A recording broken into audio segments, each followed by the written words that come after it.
In January 2025, a Chinese startup nobody had heard of built an AI model for $6 million. $6 million.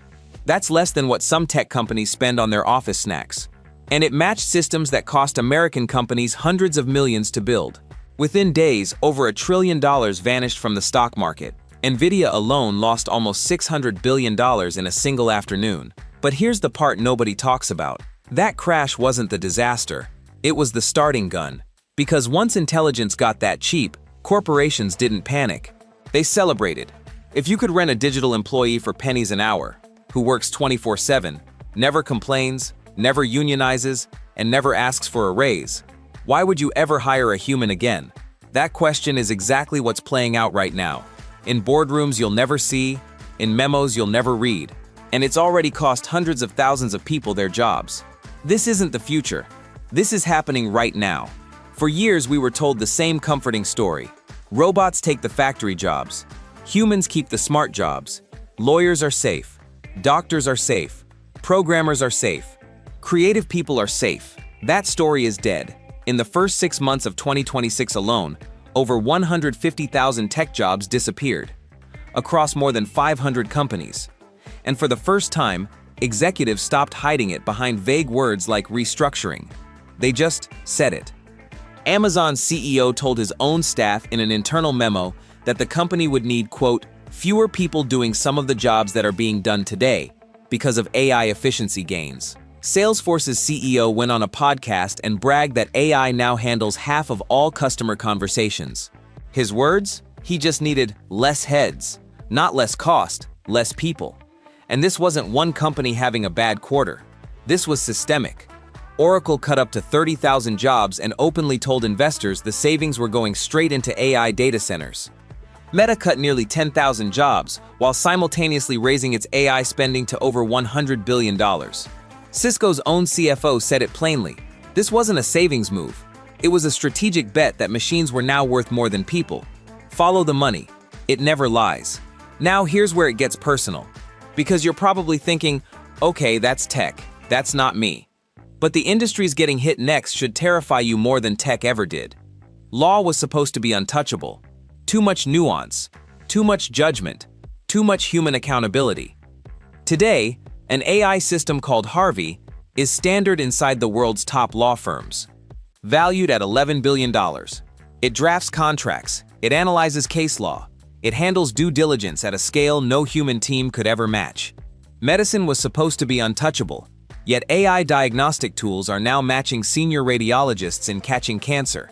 Not junior doctors, senior ones. And corporate negotiation, the ultimate human skill, the handshake, the relationship, the persuasion. Walmart deployed AI agents to negotiate supplier contracts. The AI closed deals with 68% of suppliers. And here's the detail that should genuinely unsettle you. Most of those suppliers said they preferred negotiating with the machine. Faster, no ego, no games. The one thing we thought made us irreplaceable, humans are choosing to avoid. But the real bloodbath is happening at the bottom of the ladder, and almost nobody is talking about it. Freelance writers, junior coders, entry-level designers, the people just starting out. Within 8 months of ChatGPT's launch, freelance writing jobs dropped 30%. Coding gig postings fell by nearly 70% over 2 years. Companies stopped spending money on freelance marketplaces almost entirely. In 2026, corporate freelance budgets shrank from 0.66% down to 0.14%.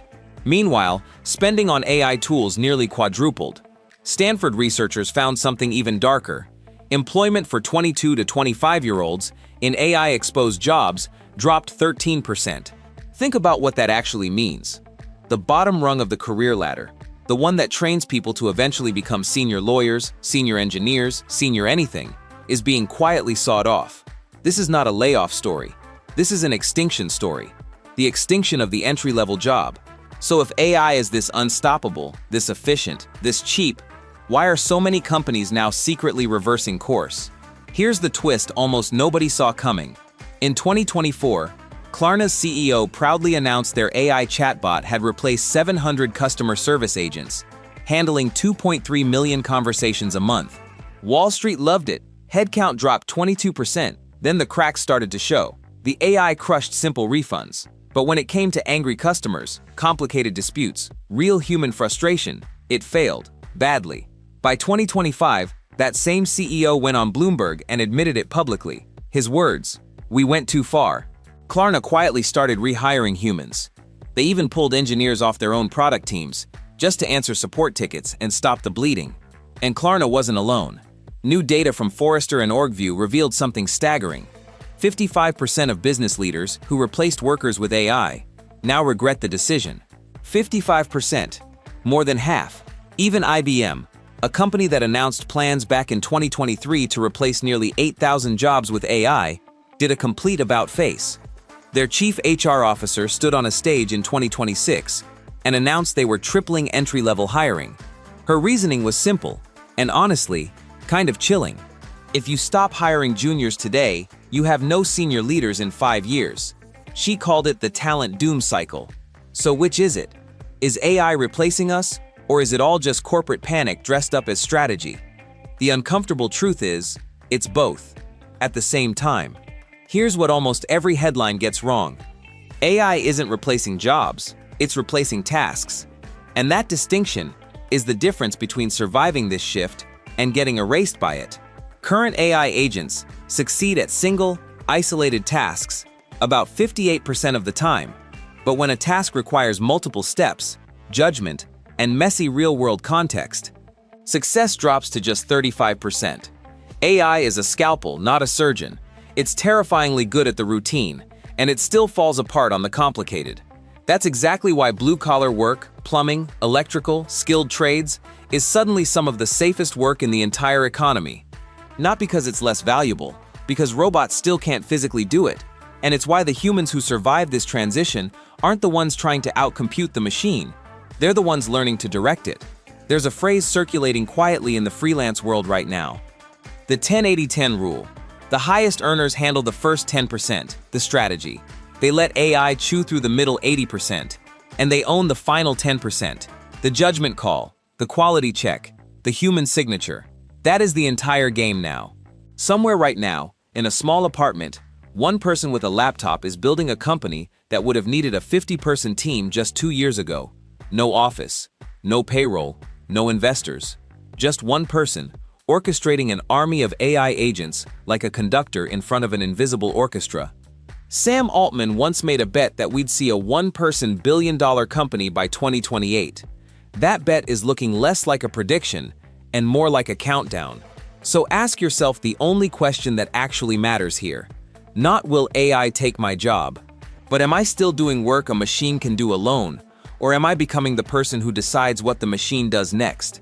Because the ladder isn't gone.